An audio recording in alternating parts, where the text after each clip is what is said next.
সবাই ভাবেন আমাদের ফ্রেন্ডশিপ বোধহয় শেষ।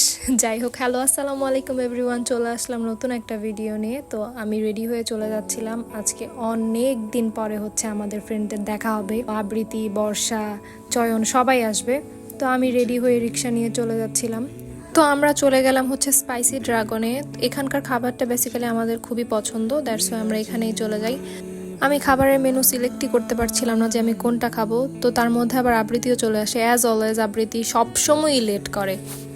তারপর আপনারা তো দেখতেই পেয়েছেন আমি একটা লাইভ করেছি, মানে আমরা সবাই মিলে আমার পেজে একটা লাইভ করেছি হচ্ছে অহনির বন্ধুত্ব নিয়ে। তো লাইভে যখন খাবার চলে আসে আমরা খাবার পাওয়ার পরপরই লাইভটা শেষ করে দিই।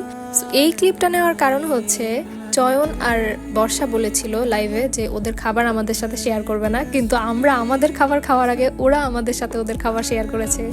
খাওয়া দাওয়ার পর্ব শেষ করার পরে ভাবলাম আমরা মিররে একটা ছবি নেই বা ভিডিও নেই।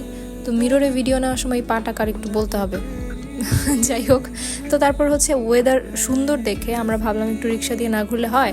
তো বর্ষা চলে গেল হচ্ছে রিক্সা ভাড়া করার জন্য। তো রিক্সা ভাড়া করা শেষ। এখন আমরা হচ্ছে ঘুরবো কোন এরিয়া দিয়ে ঘুরবো এটা হচ্ছে সিলেক্ট করা হচ্ছিল।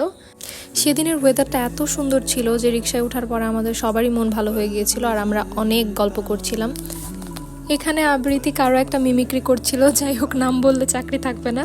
তারপর আমরা এসব মিমিক্রির পর্ব শেষ করে গসিপ বলেন, বিচিং বলেন, ফ্রেন্ডদের মধ্যে যা হয় আর কি সব গল্প টল্প শেষ করে আমাদের হচ্ছে বিদায় নেওয়ার পর্ব চলে আসে।